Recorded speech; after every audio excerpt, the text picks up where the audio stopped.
Rain hammered the windows of the Empire State Building like 1,000 furious accusations, turning the executive floor into a cage of glass and steel. Jonathan Hale gripped the edge of the conference table, his knuckles white, as Nathaniel Blackwood's voice sliced through the storm's roar. "You're fired, Hale. Pack your shit and get out before I call security." The words landed like a gut punch, but it was the flicker in Nathaniel's steel-gray eyes, betrayal mixed with something raw, unspoken, that shattered Jonathan's world in an instant. He'd known this day was coming. 3 years climbing the ladder at Blackwood Enterprises, from lowly intern to junior exec, and it all crumbled because of one leaked email. Not even his email, but he'd taken the fall to protect the team. Jonathan's heart raced, not from fear, but from the proximity. Nathaniel was too close, his cologne a sharp mix of cedar and ambition that always made Jonathan's pulse stutter. In a blur of desperation, Jonathan lunged forward, not to beg, but to grab the damning folder from Nathaniel's desk. Their bodies collided, hands fumbling, and then their lips met. Accidental, electric, a spark in the downpour that neither could pull away from fast enough. Jonathan stumbled back, wiping his mouth as if he could erase the heat blooming in his chest. "Mr. Blackwood, shit, that wasn't." But Nathaniel stood frozen, his broad shoulders tense under the tailored suit, those piercing eyes darkening not with anger, but with a hunger that mirrored Jonathan's buried secret. The CEO of a billion-dollar empire, openly gay in boardrooms but privately a fortress, had just been kissed by the man he was about to ruin. And in that suspended moment, amid the thunderclap outside, Jonathan saw the crack in the armor. Nathaniel wanted more. The elevator ride down was a descent into hell. Jonathan's reflection in the polished doors mocked him. 28, lean from weekend runs in Central Park, with messy auburn hair and green eyes that hid too much pain.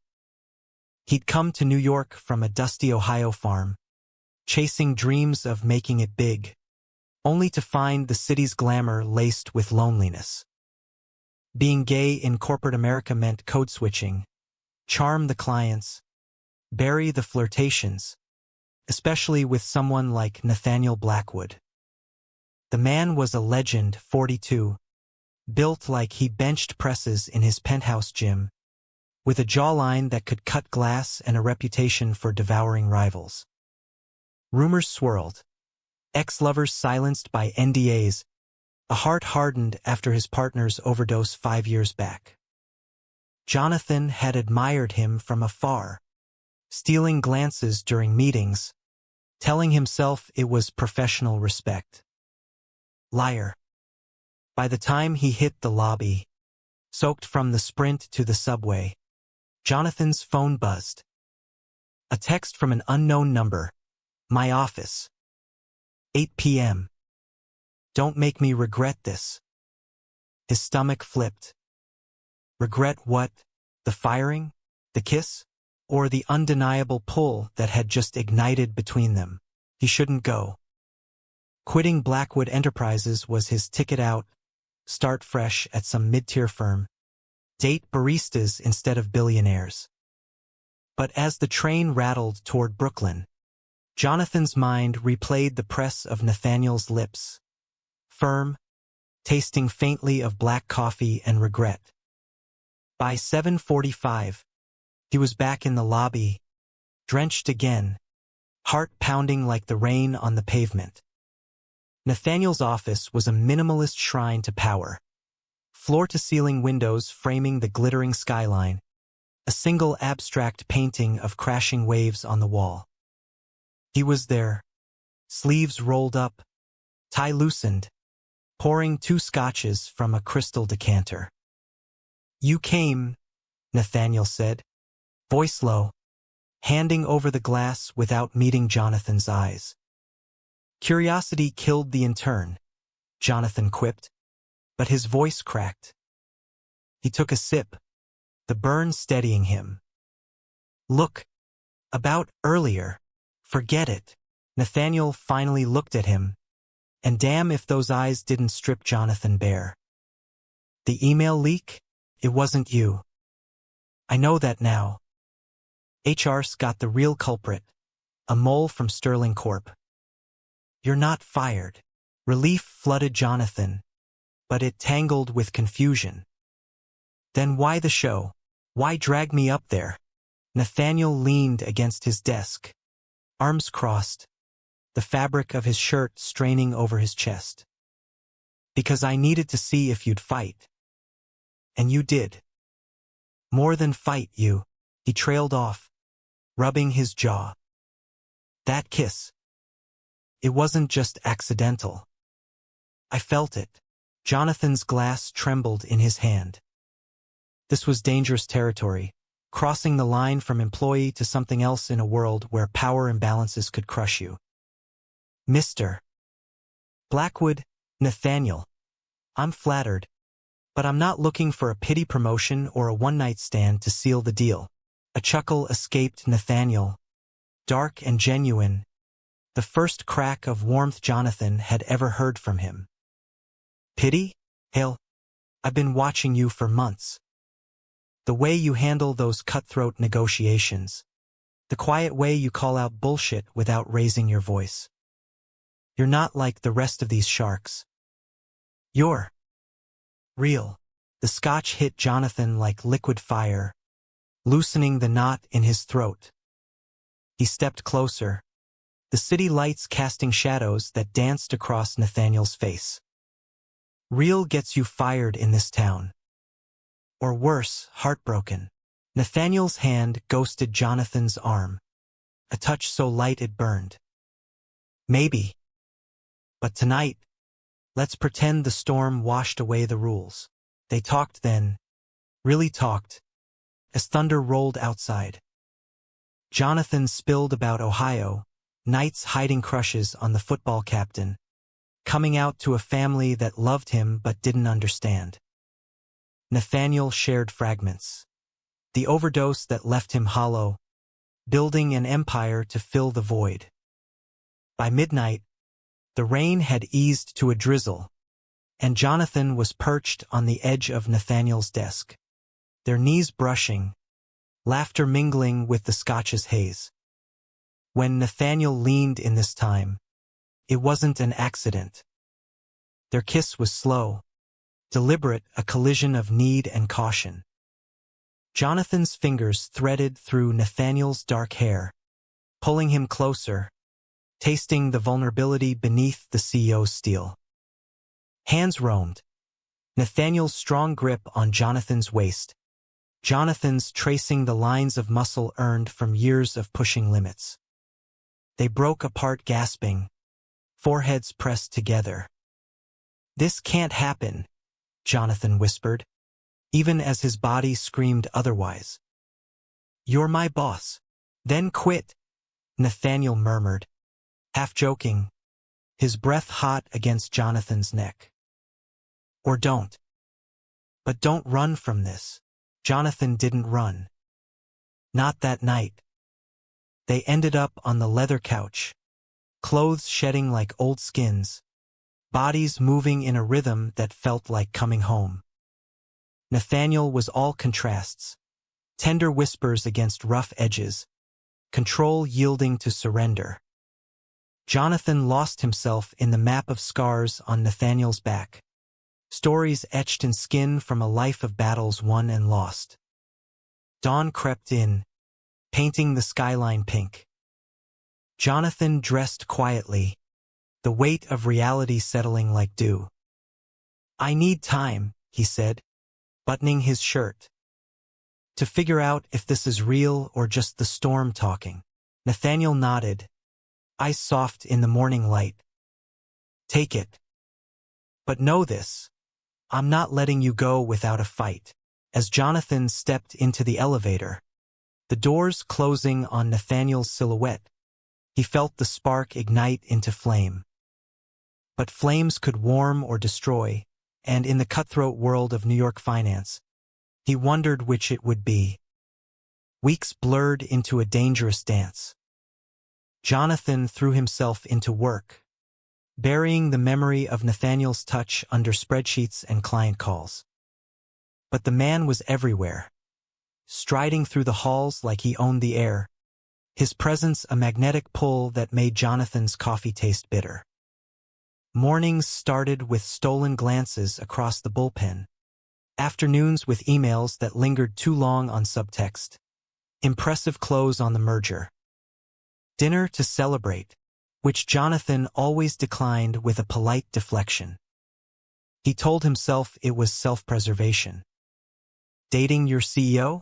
Recipe for disaster in a city where gossip columns feasted on scandals. Plus, Jonathan's past whispered warnings. The college boyfriend who'd ghosted him after one too many "what will people think" fights. No, better to keep distance. Let the kiss fade like a bruise. But Nathaniel wasn't one to fade. He started small, leaving Jonathan's favorite cold brew on his desk with a sticky note, fuel for the fire. Then came the invitations to high-stakes meetings, where Nathaniel's foot would brush Jonathan's under the table, a secret Morse code of want. Jonathan's resolve cracked like thin ice. One evening, after a brutal 12-hour day sealing a deal with Tokyo investors, Nathaniel cornered him in the supply closet. Yes, the supply closet, reeking of toner and desperation. "Running from me won't make it go away," Nathaniel growled, backing Jonathan against the shelves, boxes of paper tumbling like confetti. "I'm not running," Jonathan lied, his voice husky. "I'm surviving." Nathaniel's lips crashed into his, devouring the protest. It was messy, urgent, hands fisting shirts, hips grinding in the cramped space. Jonathan tasted salt on Nathaniel's skin, felt the tremor in those powerful arms. "Survive with me," Nathaniel breathed, nipping at Jonathan's earlobe. "Let me in."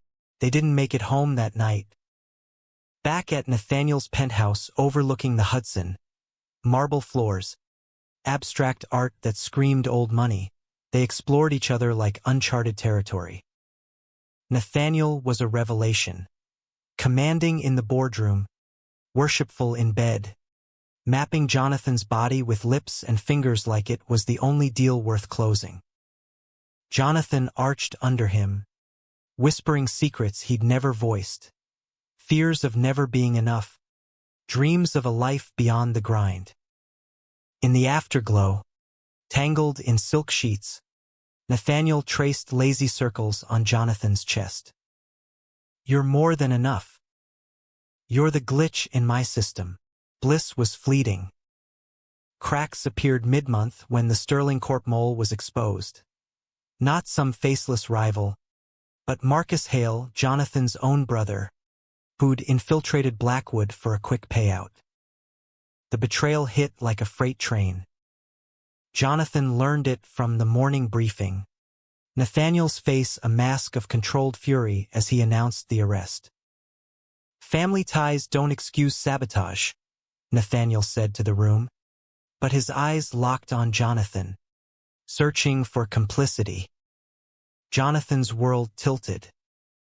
Marcus, the golden boy who'd bailed on Ohio years ago, chasing easy money. They'd spoken once in 5 years, a drunken voicemail begging for a loan Jonathan couldn't give. Now this, Jonathan stormed to the rooftop terrace during lunch, the wind whipping his tie like a flag of surrender. How could he explain to Nathaniel that blood didn't mean loyalty, that he'd choose a stranger's trust over kin any day? Nathaniel found him there, hands in pockets, exuding that effortless authority. "Talk to me." "It's not what you think," Jonathan started, voice breaking. "Marcus, He's a screw-up. Always has been. I didn't know. Nathaniel's jaw tightened. Blood's thicker than ink. Hale. I need to know you're not playing both sides.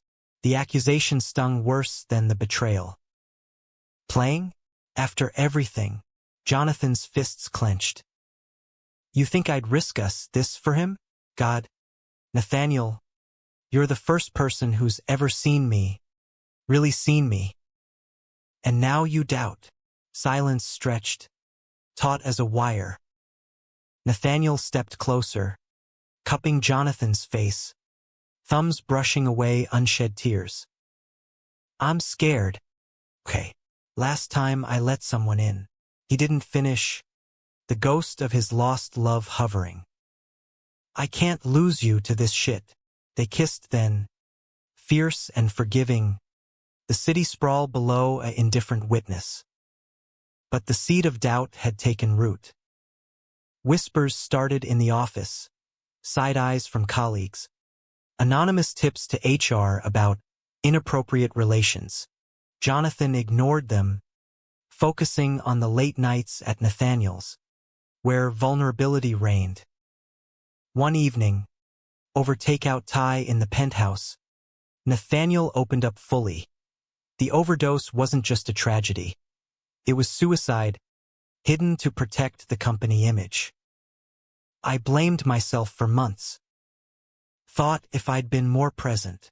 Jonathan pulled him close, hearts sinking in the quiet. You can't save everyone. But you saved me. From thinking I had to hide forever. Their bond deepened, laced with romance's tender threads. Weekends in the Hamptons, Nathaniel's private jet whisking them to beaches where they walked hand in hand, sand between toes, sharing dreams. Jonathan confessed his novel in progress, a tale of queer love in the heartland. Nathaniel read drafts by firelight, his praise a bomb. Publish it. I'll back you. But conflict brewed. Marcus's trial loomed, dragging family skeletons into the light. Jonathan's mother called, voice quavering over the line from Ohio. He's your brother, Johnny. Family forgives. Jonathan hung up, slamming his fist into the wall, blood trickling from split knuckles. Nathaniel bandaged it that night, silent, his touch a silent vow. Yet the boardroom whispers grew to roars. A rival exec, Victoria Lang, sniffed opportunity, ambitious, sharp-tongued, with a grudge against Nathaniel's distractions. She cornered Jonathan in the break room. Sleeping your way up? Pathetic. He'll drop you when the novelty wears off. Jonathan laughed it off, but the words festered. Distance crept back in. Not Jonathan's doing, but Nathaniel's. Meetings grew curt, touches avoided. One night, Jonathan arrived at the penthouse unannounced. Keycard in hand, a gift he'd accepted too eagerly. The door swung open to Victoria's laughter, her hand on Nathaniel's arm. A business dinner turned too cozy. Jealousy ignited. Am I interrupting? Jonathan's voice was ice. Victoria smirked, gathering her coat. Just sealing deals. Darling. She sauntered out, leaving venom in the air. Nathaniel sighed, rubbing his temples. It's nothing. Late pitch. Looked like more. Jonathan's chest ached. Am I just the fun side project? When the board calls, I get shelved. No. Nathaniel reached for him, but Jonathan recoiled. I need space. Real space. The words tasted like ash. He fled into the night, subway lights streaking past like accusations. Days turned to a week of radio silence. Jonathan drowned in work, but the void echoed. Then, the climax shattered the fragile peace. A leaked photo, grainy, damning of their supply closet tryst, splashed across a tabloid site. CEO's secret fling, Blackwood's bedroom boardroom? The fallout was biblical. Stock dipped. Board demanded explanations. Nathaniel called an emergency meeting.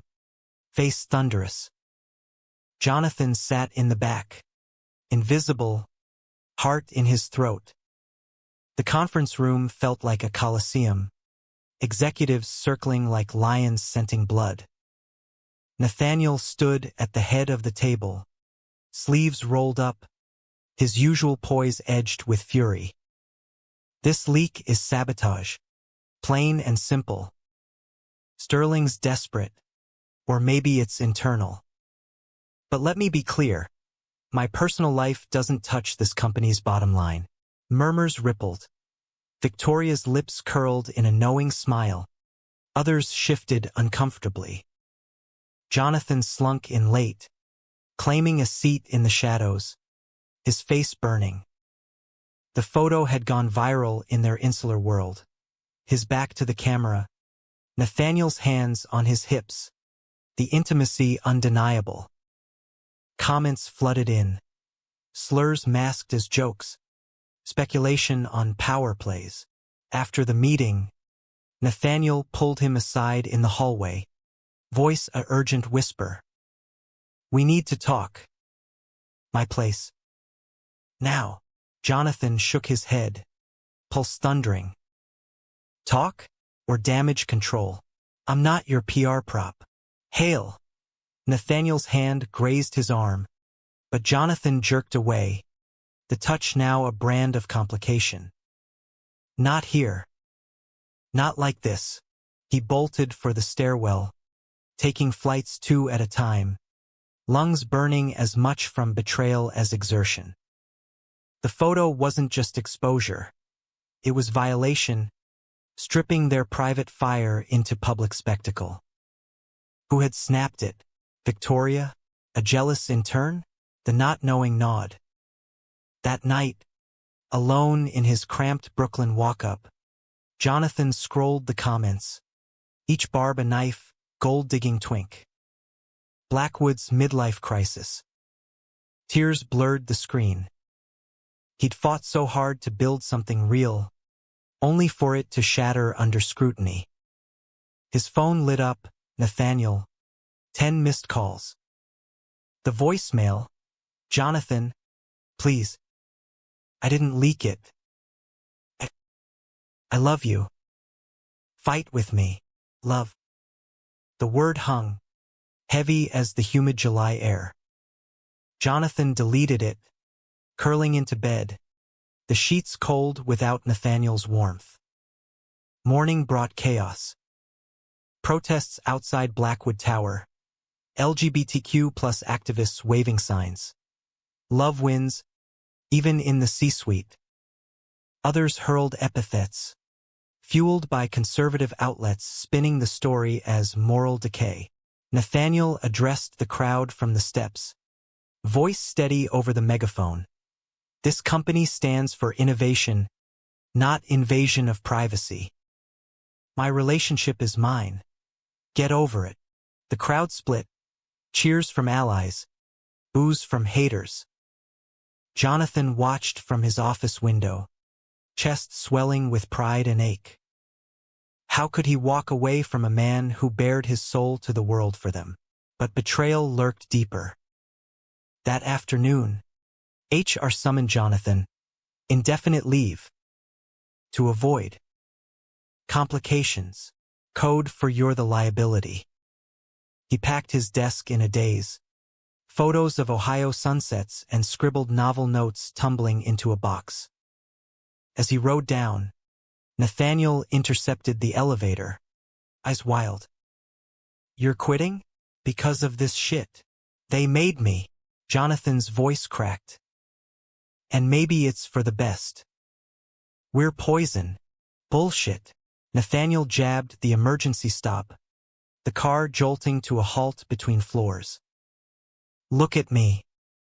I leaked nothing. But if you think I'd let them or anyone tear us apart, The confined space amplified everything. Nathaniel's ragged breath, the faint stubble on his jaw, the desperation in his grip as he pulled Jonathan close. I meant it. I love you. Not the idea. Not the thrill, you. The guy who quotes Whitman in strategy sessions. Who makes me laugh at 3 a.m. Jonathan's walls crumbled. I love you too. Damn it. But it's destroying us. Then let's burn it down and rebuild. Nathaniel kissed him, slow and claiming. The elevators hum a distant lullaby. When the doors finally dinged open floors below, they emerged disheveled, hands linked defiantly. Rebuilding started small. Nathaniel went public in a company-wide memo. Jonathan Hale is my partner. He stays. The board balked, but stock rebounded on the buzz. Blackwood's bold love story boosts brand. Victoria seethed, her pitch for CEO succession tanking amid whispers of her involvement in the leak. Later, forensics pinned it on her phone. Petty revenge for a passed-over promotion. With scandal simmering to embers, their romance bloomed unchecked. Summer weekends became rituals. Picnics in Prospect Park, Nathaniel feeding Jonathan strawberries, their laughter echoing off the trees. Evenings at dive bars in the village, holding hands under the table, blending into the queer tapestry of New York. Nathaniel introduced Jonathan to his inner circle, galas where moguls toasted their power couple, but also quiet dinners with queer mentors who'd paved hidden paths. Yet conflict simmered beneath. Marcus's trial unearthed uglier truths. Not just greed, but addiction-fueled desperation. Jonathan testified, voice steady, he's my brother, but he chose this. Outside the courthouse, reporters swarmed, but Nathaniel was there, arm around Jonathan's waist, a shield of solidarity. The real fracture came from within.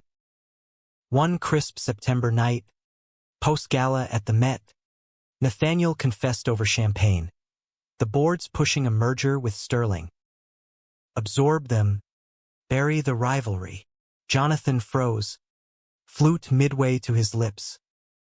After what Marcus did, after they tried to tank us, it's business. Nathaniel's eyes pleaded. Billions on the line.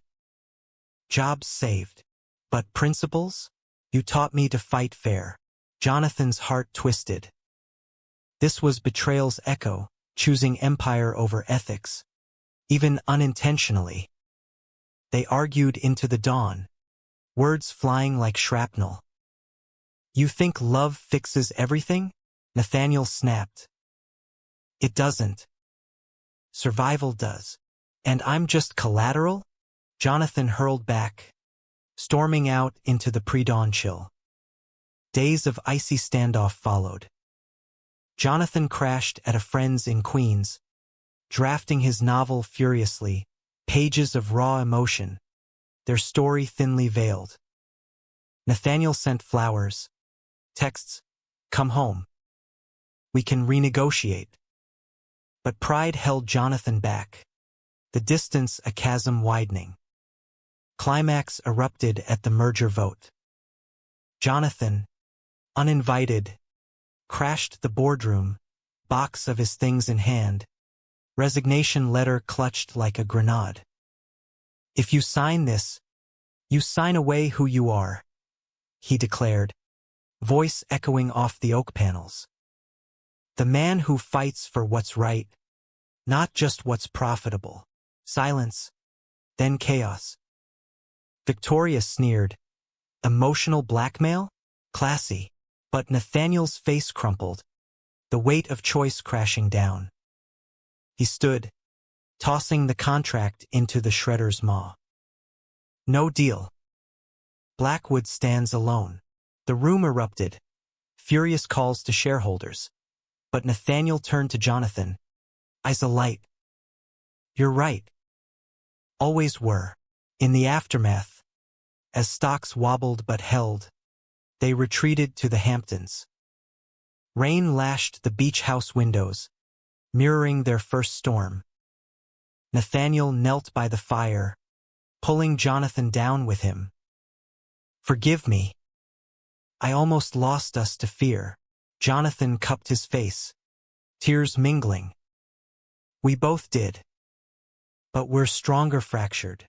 Their lovemaking that night was cathartic, bodies entwined, whispers of forever sealing wounds. Nathaniel's hands mapped forgiveness. Jonathan's lips traced promises. Dawn brought clarity. Love wasn't flawless.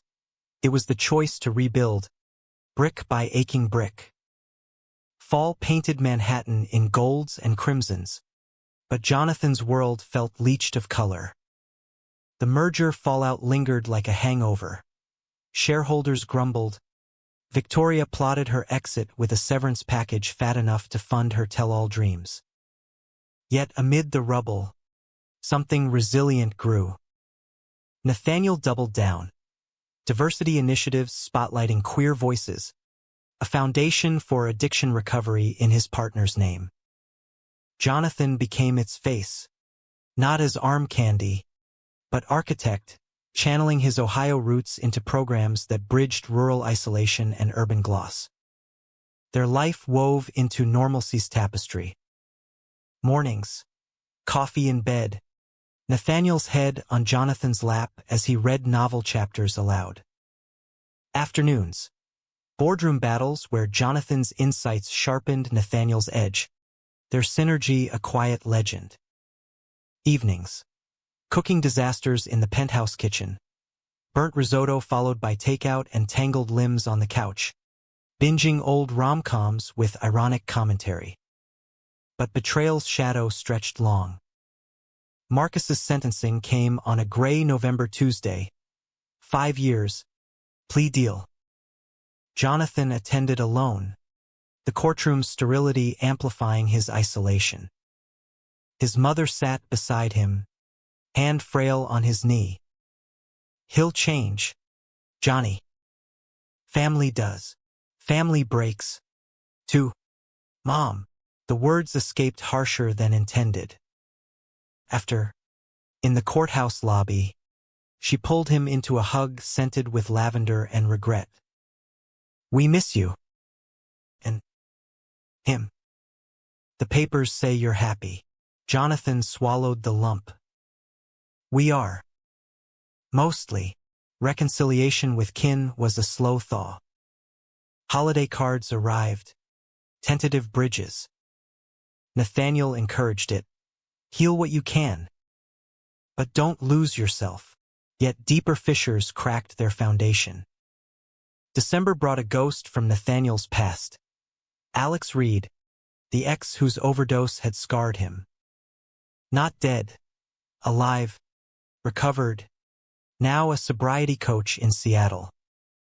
He emailed Nathaniel, "Heard about you too. Proud. Coffee when I'm in town?" Jonathan found it on the shared laptop, curiosity turning to ice. "Coffee? With him?" Nathaniel looked up from his desk. Weary. Closure. Nothing more. Jealousy flared. Irrational but fierce. Closure or temptation. The man who almost killed you. Now he's back. All redeemed. It's not. Nathaniel stood, frustration etching lines around his eyes. "You think I haven't wondered about us? The what-ifs." The fight escalated. Words weaponized. Jonathan accused, "I'm your rebound. Aren't I? Safe. Because I can't hurt you like he did." Nathaniel countered, "And you're running scared. Just like always. Afraid I'll see the farm boy under the suit and bolt." Doors slammed that night. Jonathan fled to Brooklyn, the walk-up a time capsule of solitude. He poured pain into his novel's climax. Lovers torn by specters, choosing grace over grudge. By dawn, exhaustion won. He texted, "I'm sorry. Come over."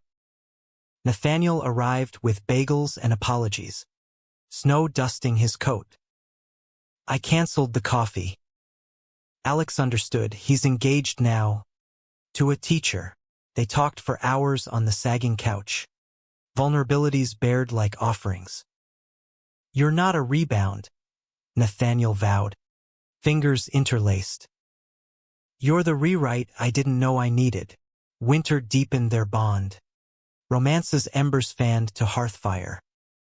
New Year's Eve on a chartered yacht circling the Statue of Liberty.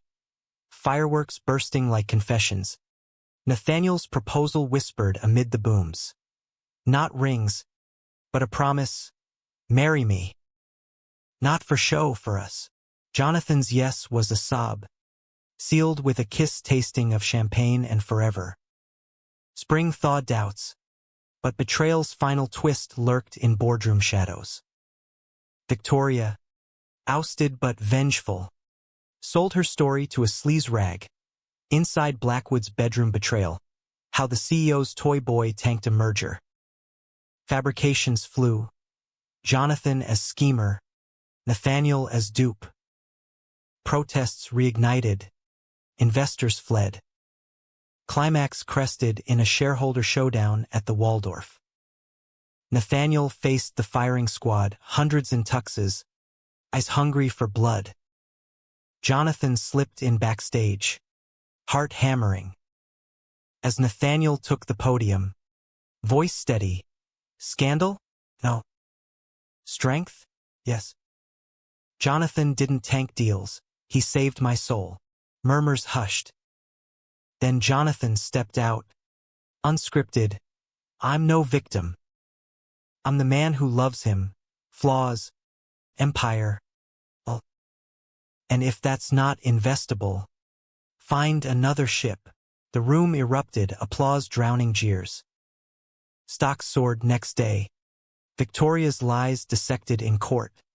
Her empire crumbling to dust. In the green room after, Nathaniel pulled Jonathan into shadows. You saved me. Again. We save each other. Their kiss was triumphant. Bodies pressing with victory's heat. Summer hummed with healing. They vacationed in Provincetown. Beaches alive with queer joy. Hands linked on dunes. Nathaniel learning to surf and failing spectacularly. Jonathan finished his novel, dedicating it to end my plot twist. Back in the city, life settled into rhythm.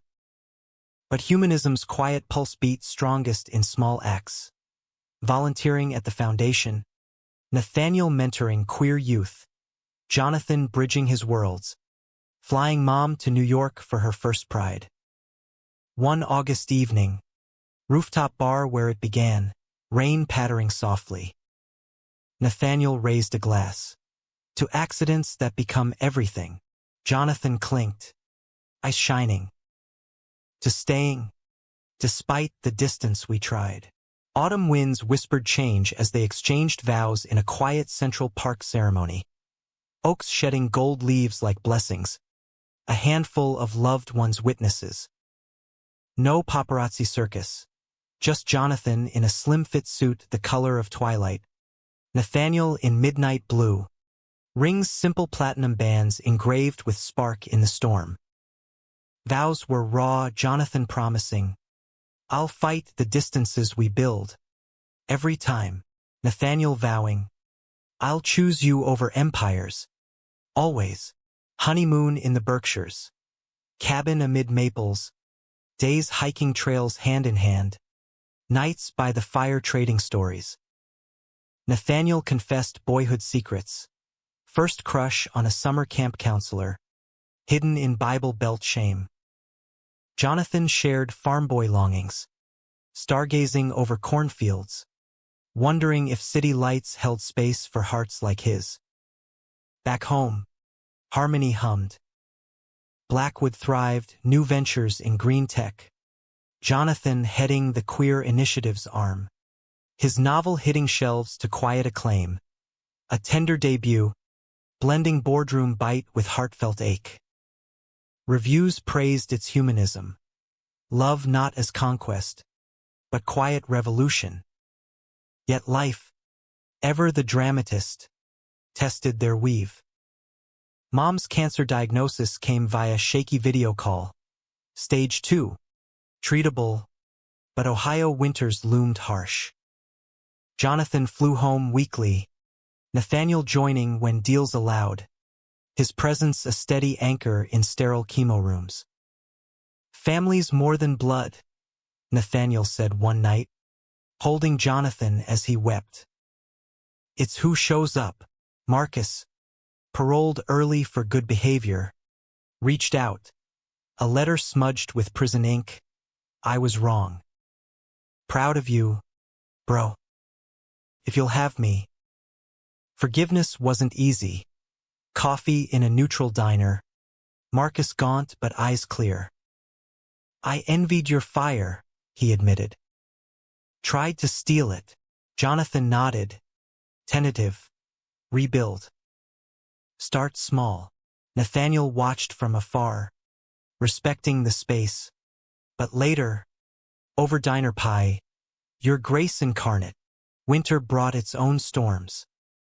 A brutal acquisition battle, rival firm gunning for Blackwood's throat. Sleepless nights, Nathaniel pacing the penthouse, Jonathan brewing endless coffee. Tension frayed edges, snapped words over strategy. Jonathan accusing, "Don't shut me out. I'm partner, not employee."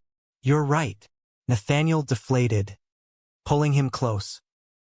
Old habits. The deal closed favorably, but not without cost. A key VP jumping ship. Echoes of past leaks. In the victory haze, they retreated to the rooftop. City sprawl a glittering apology. "We bend, but don't break," Jonathan murmured. Nathaniel's arms his harbor. Spring unfurled renewal. Pride swelled Manhattan streets.